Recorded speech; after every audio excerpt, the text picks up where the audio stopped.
رب العالمین والعاقبۃ للمتقین والصلاۃ والسلام علی رسولہ الکریم اما بعد اعوذ باللہ من الشیطان الرجیم بسم اللہ الرحمن الرحیم قد افلح المؤمنون الذین هم فی صلاتهم خاشعون والذین هم عن اللغو معرضون۔ یقیناً کامیاب ہو گئے وہ ایمان والے جنہوں نے اپنی نمازوں میں خشوع اختیار کیا اور جو بیہودہ باتوں سے دور رہے۔ معزز سامعین اور حاضرین، اللہ تعالیٰ کے فضل و کرم سے آج 15ویں تراویح کی نماز ادا کی گئی۔ آج کی تراویح میں ہم نے سورہ المومنون مکمل سنی، سورہ نور سنی اور اس کے بعد سورہ الفرقان کے پہلے 2 رکوع یعنی 20 آیات کی تلاوت کی گئی۔ سورہ نور مکی صورت ہے اور اس میں بنیادی طور پر اتباع رسول صلی اللہ علیہ وسلم کی دعوت دی گئی ہے۔ آغاز میں بتایا گیا کہ جو لوگ محمد صلی اللہ علیہ وسلم کی بات مان رہے ہیں ان کے اندر یہ اچھی صفات پیدا ہو رہی ہیں۔ اس کے بعد پھر آفاق و انفس یعنی انسان کے جسم اور کائنات کی نشانیوں کا ذکر کیا گیا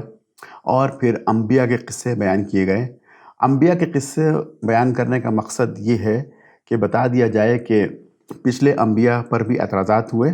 اور ان کی دعوت بھی یہی تھی، اور جن قوموں نے ان کی دعوت کو قبول نہیں کیا انہیں تباہ کر دیا گیا۔ پھر یہ بتایا گیا کہ دنیا میں خوشحالی کسی کے صحیح راستے پر یا کسی کے آخرت میں کامیاب ہونے کی دلیل نہیں ہے، اور پھر جو ہے وہ حضور کی وساطت سے علیہ السلام ہمیں کہا گیا کہ برائی کا جواب اچھائی سے دو، اور آخر میں مخالفین کو آخرت کے عذاب سے ڈرایا گیا۔ پہلی 11 آیتیں سورہ مومنون کی بڑی اہم ہیں۔ ان میں مومنین کی صفات بیان کی ہیں۔ سیدنا عمر بن خطاب رضی اللہ تعالیٰ عنہ فرماتے ہیں کہ جب یہ آیات نازل ہوئی تو میں نبی علیہ السلام کے ساتھ تھا۔ آیات نازل ہونے کے بعد آپ نے فرمایا کہ جو ان کے مطابق عمل کرے گا وہ جنت میں جائے گا۔ یہ جنت میں جانے والے، یہ فلاح پانے والے لوگ کون ہیں، ان کی کیا صفات ہیں، تو انہی کا ذکر کیا گیا۔ یہ تقریباً 7 صفات یہاں بیان کی گئی ہیں۔ پہلی صفت یہ کہی گئی کہ الذین هم فی صلاتہم خاشعون، یہ وہ لوگ ہیں جو اپنی نمازوں میں خشوع اختیار کرتے ہیں۔ عام طور پہ ہم 2 الفاظ بولتے ہیں، خشوع اور خضوع۔ خشوع سے مراد یہ ہوتا ہے کہ دل کے اندر انسان انکساری اختیار کرے اور دل میں گداز اور نرمی اور خوف ہو، اور خضوع سے مراد یہ کہ جب انسان کے جسم کے اعضاء، ہاتھ اور پاؤں اور گردن کے مسلس ڈھیلے پڑ جائیں اسے خضوع کہتے ہیں۔ تو یہاں پر بات کی گئی خشوع کی، کہ وہ لوگ جو کہ اپنی نماز میں خشوع اختیار کرتے ہیں یعنی اللہ سے ڈر کے نماز ادا کرتے ہیں، یہ پہلی صفت ہے ان کامیاب لوگوں کی۔ ایک دفعہ مسجد نبوی میں رسول علیہ السلام نے ایک شخص کو دیکھا کہ وہ نماز پڑھ رہا ہے اور نماز میں اپنے ہاتھ کی انگلیوں سے اپنے داڑھی کے بالوں کو ٹھیک کر رہا ہے، تو آپ نے فرمایا کہ اذا خشیت قلبہ خشیت جوارحہ، اگر اس کے دل میں خشیت ہوتی تو اس کے اعضاء پر یعنی اس کے ہاتھوں پر بھی ہوتی اور اپنے داڑھی کے بال کو ٹھیک نہ کرتا۔ دوسری خوبی یہ بتائی گئی کہ والذین هم عن اللغو معرضون، اور یہ لغو باتوں سے یعنی ایسی بات کہ جس کا دنیا اور آخرت میں کوئی فائدہ نہ ہو اس سے دور رہتے ہیں، اور بعض مفسرین نے لکھا ہے کہ بیہودہ باتوں سے بھی دور رہتے ہیں۔ اور تیسری خوبی بتائی گئی کہ والذین هم للزکاة فاعلون، اور یہ زکوٰۃ پہ عمل پیرا ہوتے ہیں۔ زکوٰۃ ایک جامع لفظ ہے، اس سے مراد مال کی زکوٰۃ دینا بھی ہے اور اپنے جسم کا تزکیہ کرنا، جسم کو پاک کرنا یعنی برائیوں سے بچنا اور نیکیاں زیادہ کرنا، یہ بھی زکوٰۃ کے معنی میں آتا ہے۔ چوتھی خوبی بتائی گئی کہ والذین هم لفروجہم حافظون، جو اپنی شرمگاہوں کی حفاظت کرتے ہیں اور زنا سے دور رہتے ہیں۔ اور پانچویں خوبی یہ بتائی گئی کہ والذین هم لاماناتہم وعہدہم راعون۔ ادھر سے 2 خوبیاں ہیں، پانچویں اور چھٹی، کہ وہ اپنی امانتوں کا پاس کرتے ہیں اور وعدوں کا پاس کرتے ہیں۔ امانتوں کے پاس سے کیا مراد ہے کہ جو مال رکھوایا جائے وہ اس کی حفاظت کرتے ہیں۔ جو راز ہوتے ہیں، فیملیز کے راز یا دوستوں کے راز، وہ کسی کو بتاتے نہیں ہیں، اور اگر انہیں عہدے دیے جائیں تو عہدے جو مناسب ہیں ان کے لحاظ سے جو انہیں ڈیوٹیز انجام دینا ہوتی ہیں وہ صحیح طریقے سے انجام دیتے ہیں۔ تو 3 چیزیں آ گئیں امانت میں: مال، راز اور عہدے کی حفاظت، اور وعدوں کی حفاظت کرتے ہیں۔ چھٹی چیز ہے، اس سے کیا مراد ہے کہ انسانوں کے درمیان، انسانوں کے درمیان، میاں بیوی کے درمیان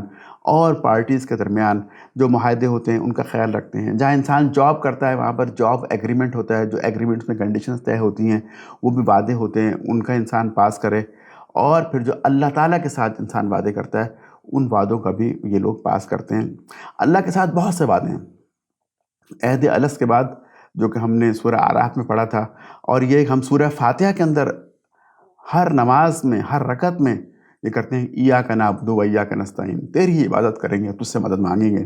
اور پھر دعائے قنوت میں خاص طور پر من یفجرک کا اللہ تعالیٰ ہم فاسق اور فاجر کو چھوڑ دیں گے، اس سے تعلق نہیں رکھیں گے، یہ ہم بڑے بڑے وعدے اللہ تعالیٰ سے کرتے ہیں روزانہ کی بنیاد پر۔ اور پھر ساتھ ہی بات یہ فرمائی کہ والذین هم علی صلاتہم یحافظون، اور یہ وہ لوگ ہیں جو کہ اپنی نمازوں کی حفاظت کرتے ہیں۔ پہلے نماز کے خشوع کی بات کی گئی، وہ انفرادی فعل تھا، اب یہاں اجتماعی فعل کی بات ہو رہی ہے کہ یہ آداب کے ساتھ نماز پڑھتے ہیں، مسجد میں جا کر وقت پر جماعت کے ساتھ ادا کرتے ہیں، یہ نماز کی حفاظت کرنا ہے۔ اب ان سب کے بعد کہا گیا ہے اولئک هم الوارثون، اور یہی وہ لوگ ہیں جو کہ جنت کے وارث ہیں، یعنی جو کامیاب ہیں اور جن کو جنت ملے گی۔ مومنین کی ان صفات کا ذکر کرنے کے بعد اللہ تعالیٰ نے اب تخلیق کے مختلف مراحل بیان کیے اور مختلف چیزوں کی تخلیق کا ذکر کیا۔ انسان کا ذکر کیا کہ انسان پہلے ایک بوند تھا، ہم نے بوند کو لوتھڑا بنایا، لوتھڑے کی بوٹی بنائی، بوٹی میں ہڈیاں بنائیں، ہڈیوں پر گوشت چڑھایا، اور پھر ایک نئی مخلوق بنا کر کھڑی کر دی۔ اس کے بعد پھر تمہیں مر جانا ہے، اور جس طرح اب میں نے انسان کو بنایا تھا اسی طریقے سے انسان آخرت میں بھی دوبارہ زندہ کیا جائے گا۔ پھر اللہ تبارک و تعالیٰ نے پانی کی مثال دی کہ پانی کے ذریعے ہم کھیتیاں ہری بھری کر دیتے ہیں، کھجور اور انگور کے باغات پیدا کر دیتے ہیں، ان باغات میں بہت لذیذ پھل ہوتے ہیں اور تم ان سے روزی بھی حاصل کرتے ہو۔ پھر وہ درخت بھی ہم ہی نے پیدا کیا جو کہ طور سینا میں اگتا ہے، یعنی زیتون کا درخت، اور اس میں سے تیل نکلتا ہے، تیل کو تم سالن کے طور پر بھی استعمال کرتے ہو، اور اسے جو ہے وہ دوسری چیزوں میں بھی استعمال کیا جاتا ہے۔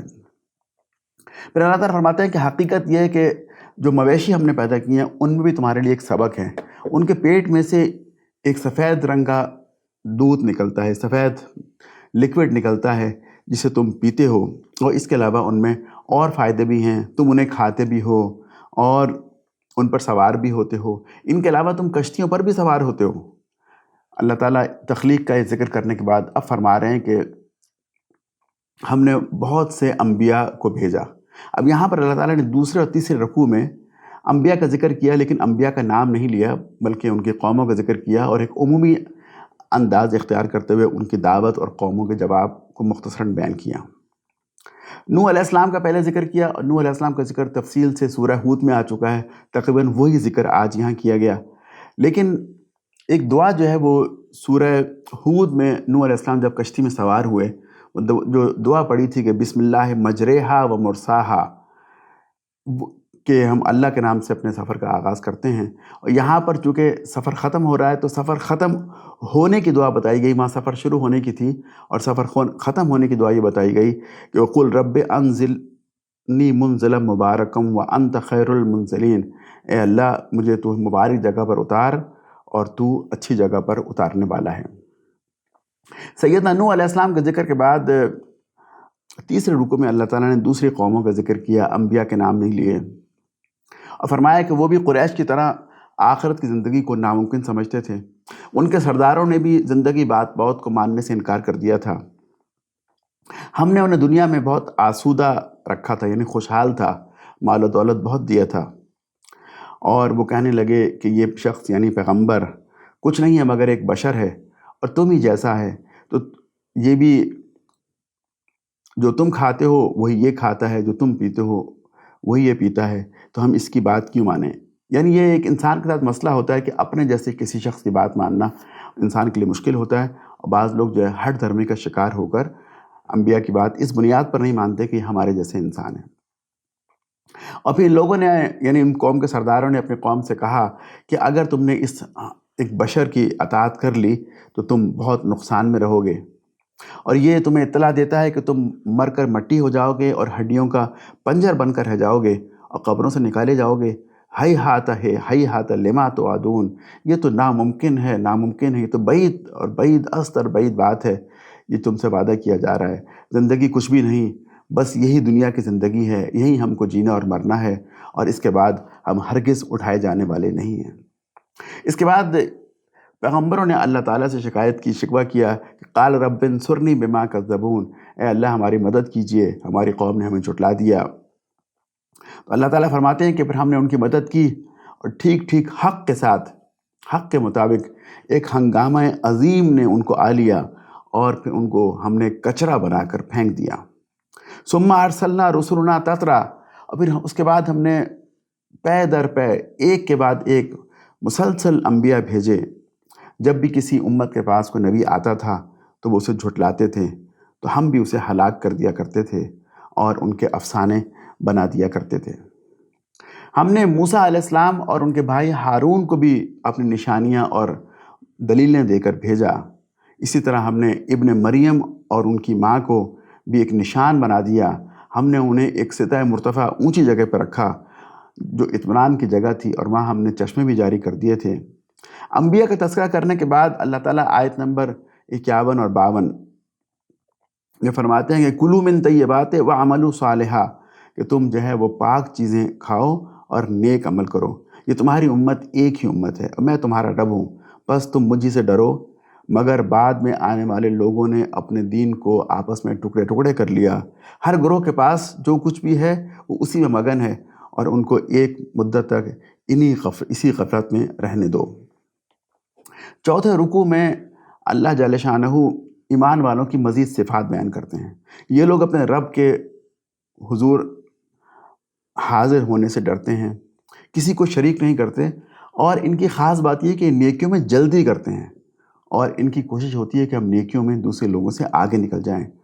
اور اس کے برخلاف جو غافل لوگ ہیں، جو اللہ کے ذکر سے غافل ہیں اور دعوت حق کو قبول نہیں کرتے، جب اللہ تعالیٰ فرماتے ہیں جب ان کو میری آیات سنائی جاتی ہیں تو وہ الٹے پاؤں بھاگ جاتے ہیں، اور اپنے گھمنڈ میں میری آیات کو خاطر میں نہیں لاتے، اپنی چوپالوں میں اس پر باتیں چھانٹتے ہیں اور بکواس کیا کرتے ہیں۔ اگر حق ان کی خواہشات کے پیچھے چلتا تو زمین اور آسمان کا نظام درہم برہم ہو جاتا، نہیں بلکہ ہم ان کا اپنا ہی ذکر ان کے پاس لائے ہیں اور وہ اپنے ذکر سے منہ موڑ رہے ہیں۔ تو کیا تم ان سے اے محمد، کیا تم ان سے صلی اللہ علیہ وسلم تبلیغ کے بدلے میں کچھ مال مانگتے ہو کہ ان پر تاوان کا بوجھ پڑ رہا ہے؟ دیکھو، سب سے اچھا رزق تو اللہ تعالیٰ ہی کا دیا ہوا رزق ہے، تو تم تو ان کو سیدھے راستے کی طرف بلاتے ہو، لیکن یہی لوگ ایسے ہیں جو کہ آخرت کو نہیں مانتے اور راہ راست سے ہٹ کر چلنا چاہتے ہیں۔ 5ویں رکوع میں اللہ تعالیٰ نے اپنی قدرت کا تذکرہ کیا، اور آخری رکوع میں نبی علیہ السلام کو دعا سکھائی۔ دعا کا ترجمہ یہ ہے کہ اے محمد، دعا کرو کہ پروردگار، جس عذاب کی ان کو دھمکی دی جا رہی ہے، اگر وہ میری موجودگی میں تو لے آئے تو اے اللہ مجھے ان ظالموں میں شامل نہ کیجیے جو اس عذاب میں ہلاک ہونے والے ہیں، اور اے اللہ میں شیطان کی اکساہٹ سے تیری پناہ مانگتا ہوں۔ پھر اس کے بعد مسلمانوں کو تسلی دی جا رہی ہے، اور یہ کہا، نصیحت بھی کی جا رہی ہے۔ نصیحت یہ کی گئی کہ اے نبی، برائی کو اس طریقے سے دفع کرو جو بہترین ہو، یعنی اگر کوئی تمہارے ساتھ برا سلوک کرے تو تم اس سے اچھا سلوک اس کے جواب کے طور پہ کرو، اور یہ بھی سن لو کہ جو باتیں یہ لوگ بناتے ہیں ہم انہیں خوب جانتے ہیں اور ہمیں لکھ رہے ہیں، اور انہیں اس کا حساب دینا ہوگا۔ پھر جو ہی سور پھونک دیا جائے گا تو ان لوگوں کے درمیان کوئی رشتہ باقی نہیں رہے گا، وہ ایک دوسرے کو نہ پہچانیں گے اور نہ پوچھیں گے۔ اسی وقت تو صرف اعمال ہی کام آئیں گے۔ جن کے پلڑے بھاری ہوں گے وہ کامیاب ہوں گے، اور جن کے پلڑے ہلکے ہوں گے انہوں نے اپنے آپ کو بڑے گھاٹے میں ڈال لیا، اور وہ جہنم میں ہمیشہ رہیں گے۔ آگ ان کے چہروں کی کھال چٹ کر جائے گی اور ان کے جبڑے باہر نکل آئیں گے۔ وہ کہیں گے، اے پروردگار، ہمیں یہاں سے نکال دے، دنیا میں واپس بھیج دے، پھر ہم ایسا قصور نہیں کریں گے، اگر قصور کریں گے تو ظالم ہوں گے۔ قَالَ اخْسَئُوا فِيهَا وَلَا تُكَلِّمُونَ، اللہ تعالیٰ کہیں گے کہ ذلت کے ساتھ یہیں پڑے رہو اور مجھ سے بات نہ کرو۔ سورہ کے آخر میں اللہ تعالیٰ فرماتے ہیں کہ افا حسبتم انما خلقناکم عبثا وانکم الینا لا ترجعون، کیا تم لوگوں نے یہ سمجھ رکھا ہے کہ ہم نے تمہیں یوں ہی بیکار پیدا کر دیا ہے اور تمہیں ہماری جانب لوٹ کر نہیں آنا؟ یقیناً آنا ہے، اور ہم نے تمہیں بیکار پیدا نہیں کیا بلکہ تمہیں حساب دینا ہوگا۔ سورت کے آخر میں اللہ تعالیٰ نے ایک دعا سکھائی کہ وَقُلْ رَبِّ اغْفِرْ وَارْحَمْ وَأَنْتَ خَيْرُ الرَّاحِمِينَ، اے اللہ تو ہمیں بخش دے، تو مہربان ہے، ہم پہ رحم فرما۔ سورہ یہاں پر ختم ہوتی ہے، سورہ مومنون اس دعا پہ ختم ہوتی ہے۔ اس سورت کا مرکزی مضمون یہ تھا کہ رسول اکرم صلی اللہ علیہ وسلم کی اطاعت کی جائے، اور ان کی اطاعت کے لیے کفار مکہ کو مختلف انداز سے جھنجھوڑا گیا، سوالیہ انداز میں انہیں آخرت کے بارے میں غور و فکر کی دعوت بھی دی گئی۔ اس سے اگلی سورت جو آج تلاوت کی گئی وہ سورہ النور ہے۔ سورہ النور کا مرکزی مضمون معاشرے میں سے بے حیائی اور فحاشی کو روکنے اور عفت و عصمت کو فروغ دینے کے لیے ہدایات اور احکامات دینا ہے۔ یہ مدنی سورت ہے اور مدینہ کے چھٹے سال میں، یعنی مدنی زندگی کے چھٹے سال میں نازل ہوئی۔ ہوا یہ کہ چھٹے سال میں رسول اکرم صلی اللہ علیہ وسلم کو معلوم ہوا کہ قبیلہ بنو مستلق مدینے پر حملہ کرنے کا پلان کر رہا ہے، تو آپ نے پری ایمپٹلی، آپ نے پیش قدمی کرتے ہوئے ان کے قبیلے پر چڑھائی کی اور ان کے عزائم کو خاک میں ملا دیا۔ اس مہم سے آپ واپس آ رہے تھے کہ رسول اکرم صلی اللہ علیہ وسلم کی زوجہ محترمہ سیدہ عائشہ پر تہمت لگائی گئی۔ یہ تہمت جو لگائی گئی تھی، اس کی برات کا اعلان بھی اللہ تعالیٰ نے اس صورت میں کیا۔ تہمت لگنے کے بعد ہونا تو یہ چاہیے تھا کہ کچھ صورت میں غصے کا اظہار ہوتا، کچھ ناراضگی کا اظہار ہوتا، لیکن قطعاً بھی اللہ تعالیٰ نے اس میں غصے یا تلخی کا انداز اختیار نہیں کیا۔ پھر اس صورت میں پردے کے احکامات بھی دیے گئے۔ سورت کا آغاز ہوتا ہے بسم اللہ الرحمن الرحیم، سورۃ انزلناہا وفرضناہا وانزلنا فیہا آیات بینات لعلکم تذکرون۔ یہ وہ صورت ہے جس کو ہم نے نازل کیا اور ہم نے اسے فرض کیا، اور اس میں ہم نے صاف صاف ہدایات نازل کی، شاید کہ تم سبق حاصل کرو۔ اس ایک آیت میں نصیحت کرنے کے بعد اللہ تعالیٰ نے 19 معاشرتی احکامات اس صورت میں پے در پہ دیے ہیں، اور ان احکامات کے درمیان میں نصیحتیں بھی کی ہیں اور کچھ اخلاقی باتیں اور کچھ جو ہے وہ یونیورسل ٹروتھس بیان کیے ہیں۔ پہلی ہدایت دی گئی کہ زانیہ عورت اور زانی مرد دونوں کو 100 کوڑے لگاؤ۔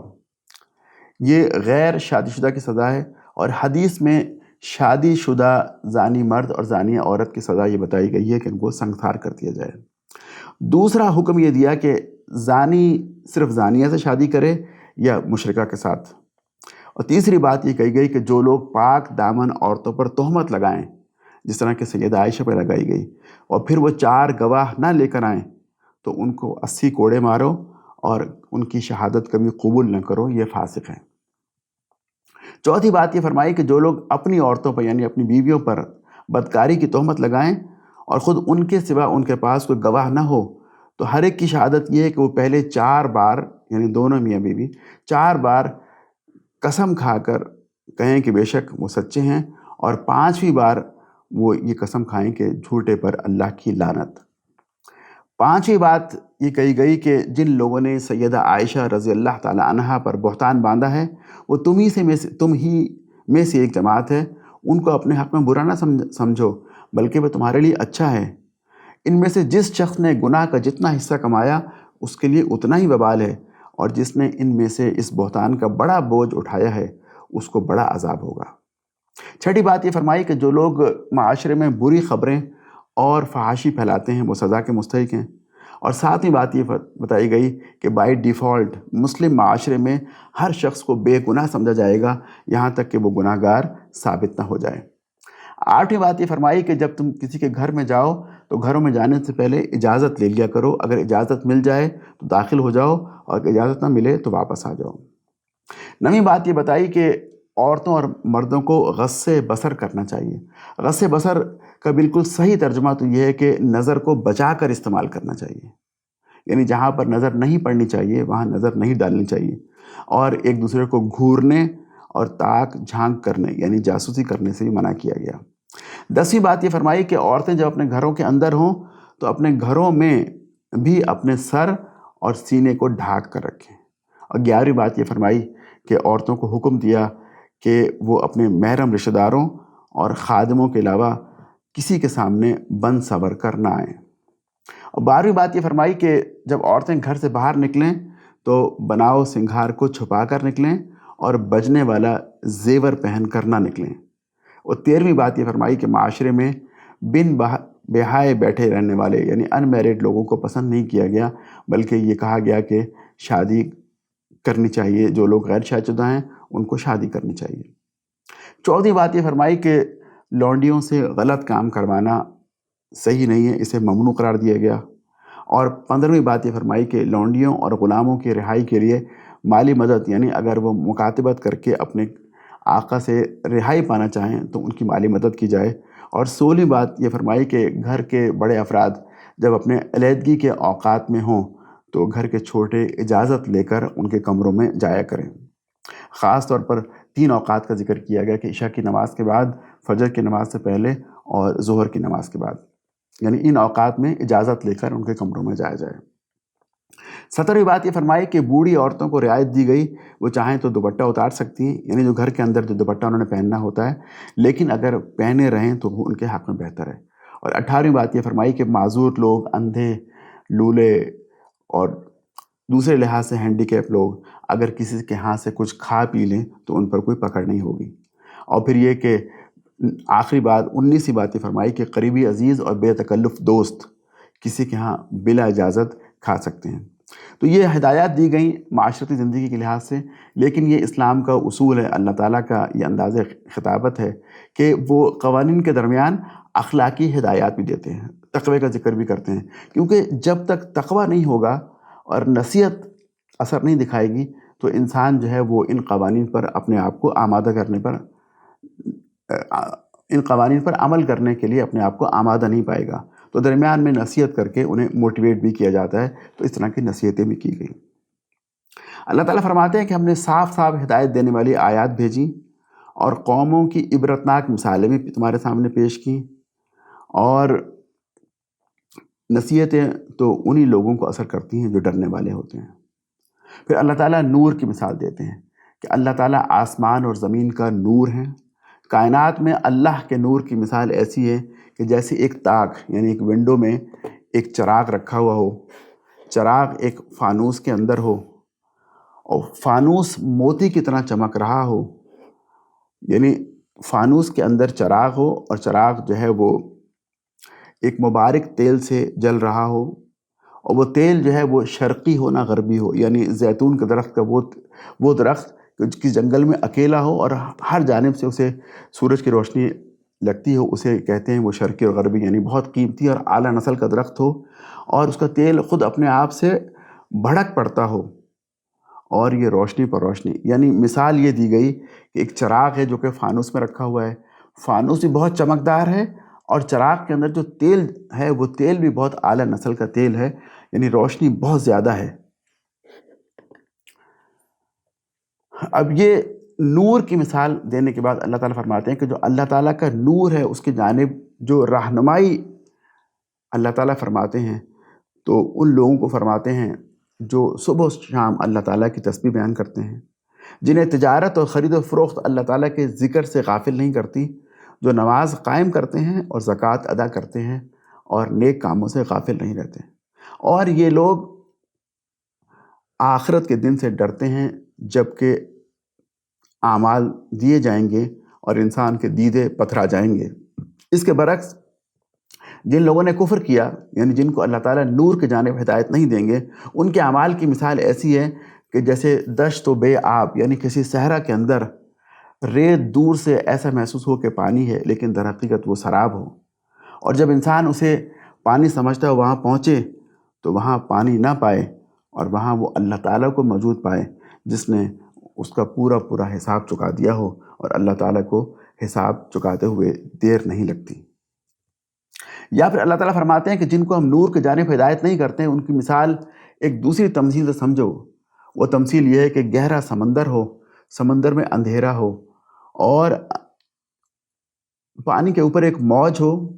اور موج کے اوپر ایک اور موج اور اس کے اوپر بادل کی تاریکی مسلط ہو اور آدمی اپنا ہاتھ بھی اگر نکالے تو اسے دیکھ نہ سکے، یعنی وہ اتنا بھٹکے ہوئے لوگ ہیں۔ یہ کہا جاتا ہے کہ یہ ایک آیت ایسی ہے قرآن کی کہ جسے پڑھ کر ایک فرانس کے امیر البحر، جنہوں نے ساری عمر سمندر کا سفر کیا تھا، وہ مسلمان ہوئے اور انہوں نے کہا کہ جس شخص نے سمندر کا سفر نہ کیا ہو، یعنی محمد صلی اللہ علیہ وسلم، اور انہوں نے ایسی بات کہی ہو تو یقیناً وہ اللہ کے نبی ہیں، اور یہ وہ کہہ کر مسلمان ہو گئے۔ پھر اللہ تعالیٰ فرماتے ہیں کہ کیا تم دیکھتے نہیں کہ اللہ کی تسبیح کر رہے ہیں وہ تمام لوگ جو زمین اور آسمان میں ہیں، اور پرندے بھی جو پر پھیلائے اڑ رہے ہیں، اور ہر شخص اپنی نماز اور تسبیح کا طریقہ جانتا ہے، اور اللہ تعالیٰ ان کے اعمال کو دیکھ رہا ہے۔ اور پھر کیا تم دیکھتے نہیں کہ اللہ تعالیٰ بادلوں کو آہستہ آہستہ چلاتا ہے، پھر ان کے ٹکڑوں کو باہم جوڑتا ہے، پھر ان میں سے بارش اور اولے برساتا ہے، پھر جسے چاہتا ہے اس کا نقصان پہنچاتا ہے اور جسے چاہتا ہے اس کا فائدہ پہنچاتا ہے، اور اس کی بجلی تو انسان کی آنکھوں کو، نگاہوں کو خیرہ کر دیتی ہے۔ یہ باتیں کرنے کے بعد اللہ تعالیٰ نے کچھ اجتماعی احکامات دیے ہیں۔ معاشرتی زندگی جب انسان مل جل کر کوئی کام کرتے ہیں تو اس وقت کن چیزوں کا خیال کرنا چاہیے، اس میں معاشرتی اور فوجداری قوانین بیان کرنے کے بعد اجتماعی کاموں کے لیے جو ہدایات دی گئی ہیں، اس میں پہلی بات یہ ہے کہ حضور صلی اللہ علیہ وسلم کے بلانے کو آپس میں ایک دوسرے کا بلانا نہ سمجھو، بلکہ اللہ کے رسول کی پکار پر فوراً لبیک کہو۔ اور اس کا اطلاق آج کل بھی ہو سکتا ہے کہ جب ہم اللہ کے رسول کے احکامات سنیں یا پڑھیں، جو احادیث صحیح ہم تک پہنچیں، ہم اسے اللہ تعالیٰ کے رسول کا حکم جانتے ہوئے اس پر عمل کریں اور اس کے پکار پر لبیک کہیں۔ دوسری بات یہ کہ جب تم کسی مہم پر اللہ کے رسول کے ساتھ جاؤ تو بغیر اجازت کے نہ کھسک جایا کرو، یعنی جب اجتماعی کام ہو تو جو بھی لیڈر ہو یا رہنما ہو اس کی اجازت سے انسان وہاں سے جائے اگر کسی ضروری کام سے جانا ہو۔ تیسری بات یہ فرمائی کہ حضور صلی اللہ علیہ وسلم کے احکامات کی خلاف ورزی کرنے والے یا تو کسی فتنے میں مبتلا ہو جائیں گے یا پھر اللہ تعالیٰ ان کو دردناک عذاب دے گا۔ اور چوتھی بات یہ فرمائی کہ اہل ایمان مطمئن رہیں کہ اللہ ان کو دنیا میں خلیفہ بنائے گا اگر انہوں نے اللہ کے احکامات پر عمل کیا۔ یہاں پر سورہ نور ختم ہوتی ہے۔ اس سورت کی خاص بات یہ ہے کہ اس میں سیدہ عائشہ رضی اللہ تعالی عنہا کی برات کا اعلان کیا گیا، اور معاشرے میں سے بے حیائی اور فحاشی کو روکنے اور عفت و عصمت کے کلچر کو فروغ دینے کے لیے ہدایات اور احکامات دیے، اور اس کے علاوہ اجتماعی امور کے بارے میں بھی کچھ ہدایات دی۔ اس کے بعد جو اگلی صورت تلاوت کی گئی سورہ الفرقان۔ سورہ الفرقان کے آج 2 رکوع اور 20 آیات تلاوت کی گئی، یعنی 2 رکوع یا 20 آیات۔ یہ صورت بھی مکہ کے درمیانی دور کی صورت ہے، اور اس میں قرآن پاک پر کیے جانے والے اعتراضات اور نبوت یعنی نبی صلی اللہ علیہ وسلم پر کیے جانے والے اعتراضات کا جواب دیا گیا ہے، اور بتایا گیا ہے کہ دعوت حق سے منہ موڑنے والوں کو بہت برے نتیجے کا سامنا کرنا ہوگا۔ اور اس صورت میں بھی سورہ مومنین کی طرح اہل ایمان کی خوبیوں کا نقشہ کھینچ کر رکھ دیا گیا کہ دیکھو ایسے لوگ ہیں جو کہ اس نبی علیہ السلام کی دعوت سے مسلمان ہو رہے ہیں اور تیار ہو رہے ہیں، اور دوسری جانب کفار کا اخلاق ہے جسے باقی رکھنے کے لیے اہل مکہ کے سردار پورا زور لگا رہے ہیں۔ تو اب ایک لحاظ سے مکہ کے عوام سے کہا گیا کہ اب تم فیصلہ کر لو کہ تم کس نمونے کو پسند کرتے ہو، مسلمانوں کے نمونوں کو یا کفار کے اخلاق کے نمونے کو۔ سورت کا آغاز ہوتا ہے بسم اللہ الرحمن الرحیم، تبارک الذی نزل الفرقان علی عبدہ لیکون للعالمین نذیرا۔ نہایت متبرک ہے وہ جس نے یہ فرقان اپنے بندے پر نازل کی تاکہ سارے جہان والوں کے لیے نذیر ہو۔ لوگوں نے اللہ کو چھوڑ کر ایسے معبود بنا لیے جو کسی چیز کو پیدا نہیں کرتے بلکہ خود پیدا کیے جاتے ہیں۔ یہ اس آیت کے بعد اللہ تعالیٰ فرما رہے ہیں، ابھی توحید کی بات ہو رہی ہے، کہ ایسے معبود لوگوں نے اختیار کر لیے ہیں جو کسی کو پیدا نہیں کرتے بلکہ خود پیدا کیے جاتے ہیں، انہیں لوگ اپنے ہاتھ سے بنا کر اور ان کی پوجا کرتے ہیں۔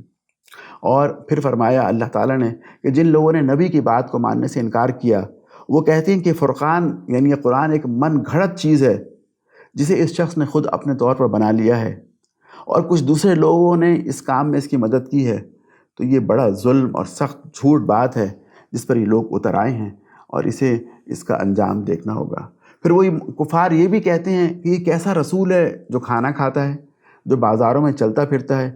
کیوں نہ اس کے پاس کوئی فرشتہ بھیجا گیا جو اس کے ساتھ رہتا، جو نہ ماننے والوں کو ڈراتا اور دھمکاتا، یا اس کے پاس کوئی بہت بڑا باغ ہوتا جس سے یہ کھانا کھاتا۔ اصل بات یہ ہے کہ یہ قیامت کی گھڑی کو جھٹلا چکے ہیں، اور جو اس گھڑی کو جھٹلائے اس کے لیے ہم نے بھڑکتی ہوئی آگ مہیا کر رکھی ہے۔ اور جب یہ لوگ، جھٹلانے والے لوگ، دوزخ کی کسی تنگ جگہ میں ڈالے جائیں گے تو وہاں موت کو پکاریں گے، کہا جائے گا آج ایک موت کو نہیں بلکہ بہت سی موتوں کو پکارو، آج تمہیں موت آنے والی نہیں، موت کو موت آ چکی ہے۔ ان سے پوچھو یہ انجام اچھا ہے یا وہ جنت جس کا وعدہ خدا ترس لوگوں سے کیا گیا ہے، یعنی یہ جہنم اچھی ہے یا جنت؟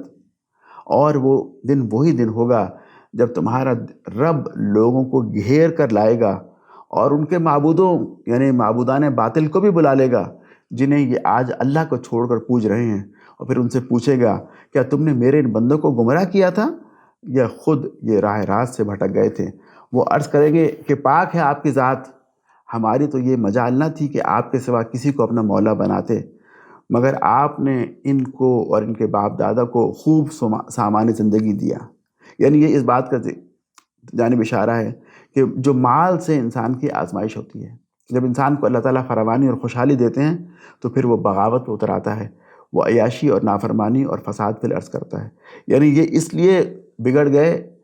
کہ آپ نے ان کو دنیا میں خوشحالی دی تھی، حتیٰ کہ اس خوشحالی کے بعد وہ سبق کو بھول گئے، دعوت کو بھول گئے اور شامت زدہ ہو گئے۔ تو اللہ تعالیٰ اس بات کے جواب میں فرماتے ہیں کہ آپ کہہ دیجئے کہ ہم نے آپ سے پہلے جتنے بھی پیغمبر بھیجے وہ سب کھانا کھایا کرتے تھے، وہ بازاروں میں چلتے پھرتے تھے، اور ہم نے تمہیں ایک دوسرے کے لیے آزمائش بنایا ہے، تو کیا تم صبر نہ کرو گے؟ یعنی مسلمانوں کو تسلی دی جا رہی ہے کہ جو رویہ ہے، یہ دعوت ہے، یہ آزمائش ہے، اور تو کیا تم صبر نہ کرو گے؟ اور تمہارا پروردگار تمہیں دیکھ رہا ہے۔ یہاں پر سورہ الفرقان کی آج کی منزل ختم ہوتی ہے۔ کل انشاءاللہ سورہ فرقان کو مکمل کریں گے اور اس کے بعد آنے والی صورتوں کا خلاصہ بیان کیا جائے گا۔ جزاکم اللہ خیر۔